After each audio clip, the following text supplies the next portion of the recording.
Puji Tuhan, pada kesempatan di sore hari ini kita berjumpa kembali dalam khotbah yang lain, terutama ditujukan khotbah ini buat jemaat GPPI Hati Bapa Ministry Bali, dan begitu juga bagi siapapun yang tertarik untuk mendalami atau mempelajari satu kebenaran firman Tuhan, di mana kita akan belajar kebenaran firman Tuhan tentang surga. Ya, karena banyak yang namanya surga itulah tujuan. Tapi sebelum kita memulai, kita akan berdoa dulu, minta bimbingan hikmat daripada Tuhan. Bapa di sorga, terima kasih Tuhan. Sebentar hamba-Mu akan menyampaikan tentang kebenaran firman-Mu, karena tujuan akhir dari segala umat manusia adalah surga Tuhan. Inilah yang menjadi satu kerinduan dari setiap orang yang percaya kepada Tuhan Yesus Kristus. Sehingga dengan kami mengetahui keadaan kami yang akan datang Tuhan, ini meneguhkan iman percaya kami, memacu kami untuk taat setia, takut Tuhan, mengasihi Tuhan, dan hidup dalam kebenaran. Urapi hamba-Mu, supaya pemberitaan firman-Mu tentang surga ini bukan akal pikiran sendiri, bukan penafsiran sendiri, bukan juga dari teori-teori, tapi satu hal Tuhan, inilah benar-benar pelengkapan daripada Tuhan sendiri, baik dalam pewahyuan maupun dari kebenaran firman Tuhan. Teori yang benar dari Tuhan merupakan dogma yang benar dari Allah sendiri, sehingga Tuhan yang ditinggikan, diagungkan, dan dipermuliakan. Urapi lidah mulut bibir hamba-Mu hikmat marifat daripada-Mu juga Tuhan. Begitu juga Bapa di sorga buat mereka-mereka mendengarkan, supaya dibuka mata hati, mata pikiran mereka, supaya mereka bisa melihat kebenaran daripada Engkau Tuhan, yaitu tentang firman Allah yang berbicara tentang sorga. Terpujilah nama Tuhan, di dalam nama Yesus kami siap untuk mendengar kebenaran firman-Mu. Amin. Ya, puji Tuhan, kalau kita tadi sudah berbicara tentang satu tujuan akhir daripada manusia, yaitu surga. Memang banyak khotbah-khotbah tentang surga, belum begitu lengkap, karena saya perhatikan berbicara tentang surga ini, kita pelajari dulu bahasa aslinya, yaitu dari bahasa Ibrani yang disebut dengan istilah kata Shamayim. Kemudian dalam bahasa Yunani, Uranos. Kita ketahui dalam Alkitab, dalam Perjanjian Lama itu ada 420 kata surga, yaitu Shamayim. Dan dalam Perjanjian Baru itu ada 284 kata Uranos. Ini berarti betapa pentingnya surga itu bagi setiap orang percaya, baik Perjanjian Lama, yaitu pada bangsa Israel, sampai kepada kita semua umat manusia yang mengenal Yesus sebagai Tuhan dan Juru Selamat. Alkitab menulis 3 macam surga. Ya. Yang pertama, surga pertama, di sana dikatakan, disebut dalam Perjanjian Lama, yaitu cakrawala, yaitu terdiri dari awan-awan dan burung-burung yang berterbangan di awan-awan tersebut. Nah, itu disebut dengan cakrawala, itu surga pertama ya, istilah surganya. Kemudian, surga yang kedua adalah alam semesta. Kita tahu kalau belajar ilmu pengetahuan, baik di YouTube, dalam ilmu fisika dan segala macam, itu alam semesta itu berisi, baik itu bulan, planet, bintang-bintang, bahkan dalam alam semesta terdapat galaksi-galaksi yang jumlahnya kumpulan dari miliaran bintang-bintang. Itu surga yang kedua. Kalau kita perhatikan, luar biasa. Kemudian surga yang ketiga, yaitu sebutan surga ketiga adalah tempat kediaman Allah. Nah, di sini memang belum banyak disingkapkan, artinya itu belum tersingkapkan seperti apa surga itu. Kita ingin tahu sebagai namanya orang percaya, kita sudah percaya Yesus sebagai Tuhan dan Juru Selamat kita. Bahkan ada satu ayat Tuhan katakan di dalam Yohanes 14 ayat 2 dan 3, di sana dikatakan, di rumah Bapakku banyak tempat tinggal. Jika tidak demikian, tentu aku mengatakannya kepadamu. Sebab aku pergi ke situ untuk menyediakan tempat bagimu.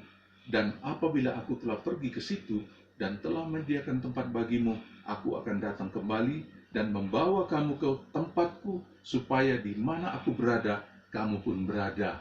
Jadi Tuhan mau membawa kita nanti, orang-orang yang percaya, ketika kita sudah percaya kepada Tuhan, satu kali kelak, kita akan dibawa ke tempat Tuhan, yaitu tempat kediaman Allah sendiri, yang belum banyak tersingkapkan. Bapak, Ibu, Saudara yang saya kasih dalam Yesus. Ya, kita tahu kalau surga ini benar-benar sesuatu yang kita impi-impikan. Seperti apa sih surga itu? Memang firman Tuhan tidak menjelaskan secara spesifik dan sangat jelas. Ya, kita akan belajar supaya kita paham surga itu seperti apa. Supaya ada orang yang berpikir, di surga saya nyembah aja siang dan malam. Tidak ada kegiatan apa-apa. Tidak seperti itu, Bapak Ibu. Terus di surga saya begini dan begitu. Ada yang bilang, nanti saya di surga, saya sudah menikah di bumi ini. Bagaimana setelah di surga? Apakah saya punya masih istri dan anak? Tidak seperti juga, Bapak Ibu. Dengarkan kebenaran firman Tuhan. Nah, di sini yang membuat kita masuk surga bukan karena kita berbuat baik selama di dunia ini. Sebab sebaik apapun kita tidak bisa mencapai standar Tuhan yang sempurna. Dan sekeras apapun kita tidak berbuat dosa, kita pasti akan berbuat dosa karena kita tidak berdaya di dalam perbudakan dosa. Dan karena kelemahan itulah, maka Allah menyediakan satu jalan melalui percaya atau beriman kepada Tuhan Yesus Kristus. Nah, kita tahu dulu surga, berbicara tentang surga. Keadaan surga seperti apa? Firman Tuhan katakan dalam 1 Korintus pasal yang kedua ayat yang ke-9. Di sana dikatakan, apa yang tidak pernah dilihat oleh mata, apa yang tidak pernah didengar oleh telinga, dan apa yang tidak pernah timbul dalam hati pikiran manusia, semua disediakan Allah untuk mereka yang mengasihinya, mengasihi Allah sendiri. Kemudian dalam 1 Korintus 15 ayat 50, Rasul Paulus mengatakan, apa yang binasa tidak mendapat bagian dalam apa yang tidak binasa. Artinya, sesuatu yang sifatnya fana, tidak mungkin dibawa ke surga. Seperti pakaian, tidak perlu uang, tidak perlu kekayaan, tidak ada manfaatnya. Ketika contohnya orang mati, semua ditinggalkan. Mereka tidak meninggalkan apa-apa. Cuma tubuhnya binasa, rohnya yang dibawa. Tapi setelah peristiwa rapture, pengangkatan, maka roh itu akan menyatu kembali dengan tubuh ini, tapi tubuh dalam sempurna, bukan lagi tubuh yang fana ini. Kemudian dalam Mazmur pasal 96 ayat ke-6, surga adalah tempat yang kudus. Jadi kita harus tahu, surga itu suatu tempat yang kudus, bukan seperti di bumi. Kita kesana kemari seperti pikiran kita maunya sendiri. Kemudian surga adalah tempat dari segala suku bangsa berkumpul untuk menyembah Allah dalam Wahyu 19 ayat yang ke-6. Tapi ingat Bapak Ibu, kita kerja bukan hanya menyembah aja siang dan malam dalam kerajaan surga. Maaf, di surga tidak ada kata malam, karena semua terang. Di sana tidak dibutuhkan bulan dan bintang, karena Allah adalah sumber terang itu sendiri. Jadi Allah berikan kita, ada waktu kita menyembah Allah, ada waktu kita bersekutu dengan Allah, ada waktu kita bersama-sama dengan saudara seiman dalam Kristus Yesus. Kemudian, di surga tidak ada yang berbuat jahat atau berlaku busuk, seperti iri hati, perselisihan, fitnah, gosip, dendam, perang, kekacauan, dan segala macam. Seperti firman Allah katakan dalam Yesaya 65 ayat 23 sampai 25. Di surga tidak ada orang yang cacat atau orang tuli, orang lumpuh atau penyakit apapun. Dalam Yesaya 35 ayat yang ke-5 dan ke-6. Di surga tidak ada kawin dan mengawinkan. Ini penting, kita harus paham. Seperti Tuhan katakan dalam Matius pasal 22 ayat yang ke-30. Dan terakhir, di surga tidak ada air mata. Air mata berbicara tentang kesulitan, penderitaan, kesukaran, sakit penyakit, dan banyak lagi persoalan hidup. Karena air mata tidak ada lagi, artinya kesenangan abadi. Seperti Tuhan katakan dalam Wahyu pasal 7 ayat yang ke-17. Nah, itu berbicara tentang surga. Tapi kita harus perlu tahu, karena banyak masih orang-orang percaya yang disebut diri orang Kristen. Mereka tidak paham tentang surga itu. Mereka berpikiran, surga, kalau saya mati masuk surga. Toh sama surganya seperti itu. Mereka tidak tahu apa yang terjadi dan bagaimana di surga. Kalau tadi sudah dijelaskan keadaan surga, sekarang kita harus tahu bahwa surga itu punya tempat atau tingkatan. Contoh yang paling simpel saja dari manusia. Manusia ada yang karena menderita sekali hidup di tengah hutan, sulit. Akhirnya ada yang makin kaya, berusaha bekerja keras, hidup berjuang mati-matian. Akhirnya dia punya tempat, rumah, real estate, sampai dan segala macam. Nah, sorga pun tidak jauh dari seperti itu, Bapak Ibu. Nah, kita lihat dalam 1 Korintus pasal 3 ayat 12-15 dikatakan, entahkah orang yang membangun di atas ini dengan emas, perak, batu, permata, kayu, rumput, kering, atau jerami. Ayat yang ke-13, sekali kelak pekerjaan masing-masing orang akan nampak, karena hari Tuhan akan menyatakannya. Sebab ia akan nampak dengan api, dan bagaimana pekerjaan masing-masing orang akan diuji oleh api itu. Jika pekerjaan yang dibangun seseorang tahan uji, ia akan mendapat upah. Jika pekerjaannya terbakar, ia akan menderita kerugian. Tetapi ia sendiri akan diselamatkan, tetapi seperti dari dalam api.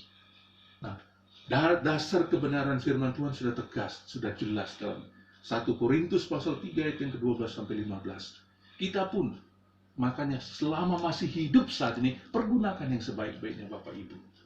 Capailah sebelum khotbah yang hari ini, khotbah seminggu yang lalu, saya berbicara tentang 7 hal supaya kita benar-benar mendapatkan atau mempersiapkan tempat kita dalam kerajaan surga. Karena dalam Yohanes 14 pasal 14 ayat 2 dan 3 di sana dikatakan Tuhan kembali ke tempatnya, ke surga, hanya menyediakan tempat bagimu, bagi kita. Artinya kita yang akan bangun tempat itu seperti apa tergantung hidup kita selama di dunia ini. Nah, kita lihat yang pertama, hutan. Ketika orang percaya yang masuk nanti satu kali masuk ke dalam kerajaan surga, jangan heran ketika mereka masuk, mereka akan melalui pintu gerbang, baru masuk ke dalam kerajaan surga tempat Allah bertakhta. Jadi, dan untuk menuju pusat kerajaan Allah, yaitu takhta Allah, maka harus melalui pertama tadi hutan-hutan tadi yang sangat lebat, sangat tinggi dan sangat luas. Orang-orang percaya mendapat tempat di hutan, maka suasananya tidak terang karena tertutup hutan. Kita tentu tahu ya Bapak Ibu, kalau kita di hutan bagaimana?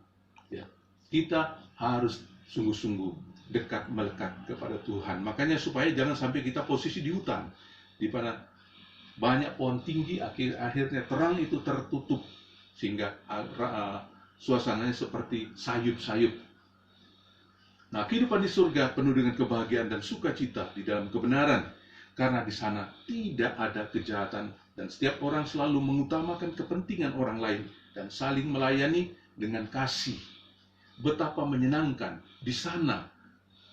Tidak ada kecemburuan, iri hati, sakit hati, benci. Jika seseorang diberi sesuatu oleh Allah lebih baik daripada dirinya sendiri.